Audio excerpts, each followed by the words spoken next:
When Roland Abante stepped onto the America's Got Talent stage, he didn't look like your typical superstar. Dressed in a simple shirt, eyes heavy with unspoken emotion, he appeared just like another hopeful dreamer. But behind that modest appearance was a man who had lived through storms, both literal and emotional. Roland had faced poverty, heartbreak, and unimaginable grief. And yet, he stood there, carrying not just a song, but a story that would soon echo across the globe. Roland wasn't a trained performer.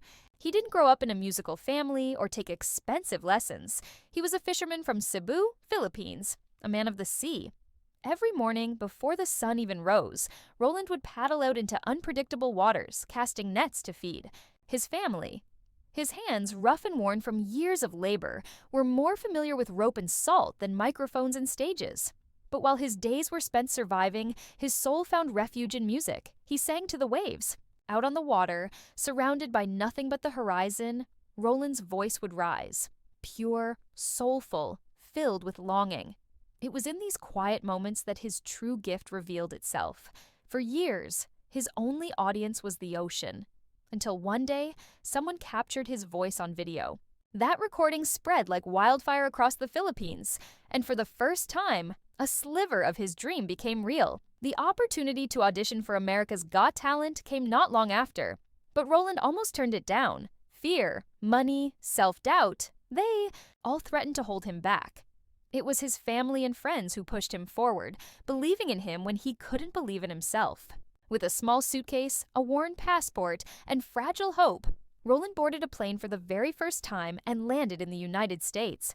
As he stood under the bright lights of the AGT stage, mic in hand, nerves creeping into every corner of his body, Roland thought of home, of his family watching from afar.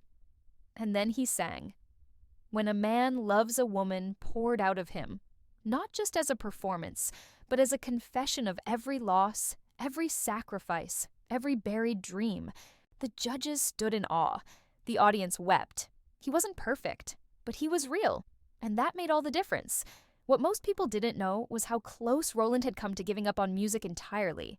As a boy, he lived in a cramped house, where money was always tight. His mother had dreamed of singing once, but gave it up to raise him. Roland worked endlessly, construction jobs, vending on the streets, hauling loads at the docks, anything to survive. His music lived in hidden corners, the bathroom, under the stars, moments stolen from reality. Later, he found love. His wife, his greatest supporter, had always encouraged him to sing, but fate struck cruelly. She became gravely ill.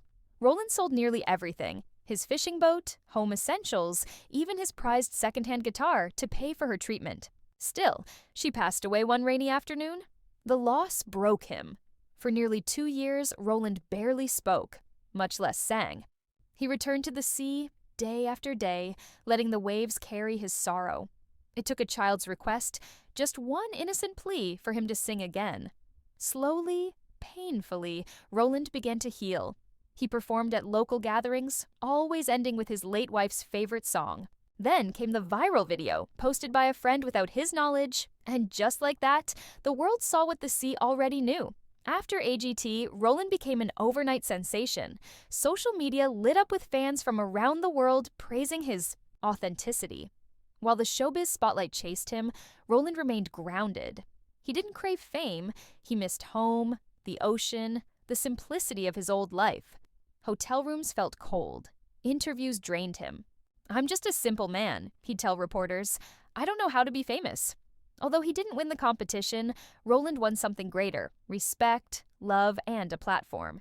He returned to the Philippines not as a loser, but as a hero. Music offers poured in. Some he accepted, others he declined.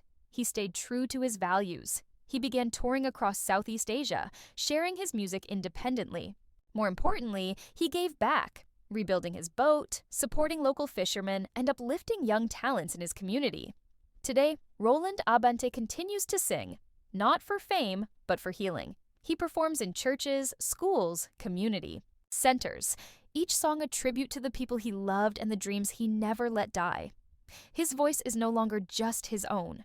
It's a voice for every underdog, every broken heart, every quiet soul who dares to dream again.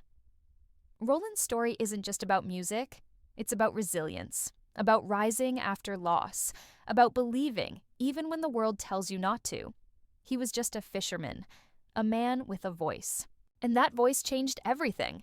Here at Starloop News, we salute the quiet warriors like Roland, ordinary people who inspire the world through their extraordinary strength.